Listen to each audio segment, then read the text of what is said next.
A presidente do Supremo Tribunal Federal, ministra Carmen Lúcia, disse hoje que desacatar a justiça é inaceitável. Foi durante a solenidade de abertura do Ano Judiciário em Brasília. A reportagem é da Gioconda Brasil. A primeira a falar foi a anfitriã, a ministra Carmen Lúcia, que preside o Supremo Tribunal Federal até setembro, disse na abertura do ano do Judiciário que há momentos em que os povos são colocados mais à prova do que em outros, mas que o caminho da civilidade é o respeito à lei. Há que se lembrar que o respeito à Constituição e à lei para o outro é a garantia do direito para cada um de nós, cidadãos. A nós, servidores públicos, o acatamento irrestrito à lei impõe-se como dever, acima de qualquer outro. Constitui mau exemplo o descumprimento da lei. E o mau exemplo contamina e compromete. Civilização constrói-se sempre com respeito às pessoas, que pensem igual ou diferente, que sejam iguais em sua humanidade e diferentes em suas individualidades. Enfim, civilização constrói-se com respeito às leis vigentes que asseguram a liberdade e a igualdade. O Judiciário aplica a Constituição e a lei. Não é a justiça ideal, é a humana, posta à disposição de cada cidadão para garantir a paz. Paz que é o equilíbrio no movimento histórico e contínuo dos homens e das instituições.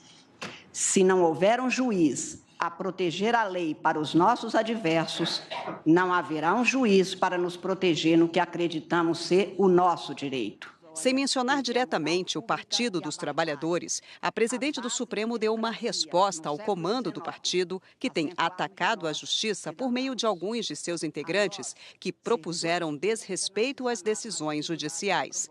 Na semana passada, o TRF4 confirmou a condenação do ex-presidente Lula. Pode-se ser favorável ou desfavorável à decisão judicial pela qual se aplica o direito. Pode-se buscar reformar a decisão judicial pelos meios legais e nos juízos competentes. O que é inadmissível e inaceitável é desacatar a justiça, agravá-la ou agredi-la. Justiça individual fora do direito não é justiça, senão vingança ou ato de força pessoal. Convém e espera-se que cada cidadão brasileiro atue para que a liberdade que a Constituição brasileira assegura seja exercida com a responsabilidade que o viver com o outro impõe. Sem liberdade não há democracia, sem responsabilidade não há ordem, sem justiça não há paz. O presidente da Ordem dos Advogados do Brasil discursou em seguida. Cláudio Lamáquia disse que o cumprimento da lei não pode ser casuístico e também defendeu a independência do Judiciário. O Supremo Tribunal Federal, guardião da Constituição, tem sido questionado fortemente por forças políticas antagônicas.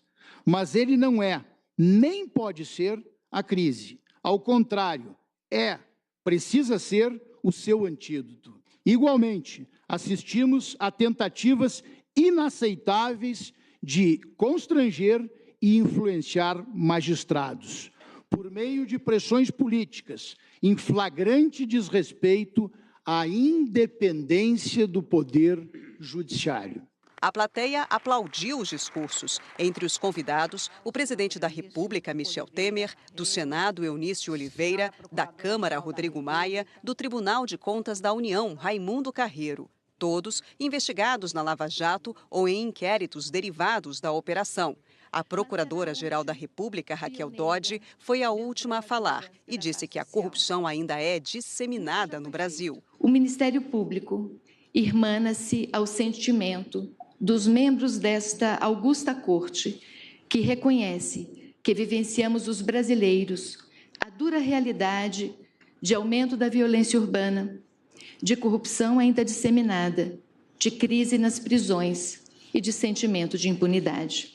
Os olhos do país e o coração de todo o povo observam e sentem o que pensam e decidem os órgãos do sistema de justiça, com a atenção que nos impulsiona, no Ministério Público, a agir firmemente em nome do interesse público, a a encontrar caminhos que façam chegar justiça aos mais necessitados e a endireitar os atos tortuosos dos que desviam direito público. Dodge destacou as prioridades do Ministério Público, entre elas a defesa da prisão após a condenação em segunda instância, autorizada pelo Supremo Tribunal Federal em 2016. O Ministério Público tem agido e pretende continuar a agir com o propósito de buscar resolutividade para que a justiça seja bem distribuída, para que haja o cumprimento da sentença criminal após o duplo grau de jurisdição que evita impunidade, para defender a dignidade humana, de modo a erradicar a escravidão moderna, a discriminação que causa infelicidade e para assegurar acesso à educação, à saúde e a serviços públicos de qualidade. A primeira sessão do Supremo está marcada para hoje à tarde. Na pauta, um item único, uma ação que está na Corte desde 2012 que discute a venda de cigarros sem sabor no país. Mas o ano será de julgamentos polêmicos, como o fim do foro privilegiado. O STF também deverá receber a conclusão dos inquéritos que envolvem o presidente Michel Temer e políticos investigados na Lava Jato.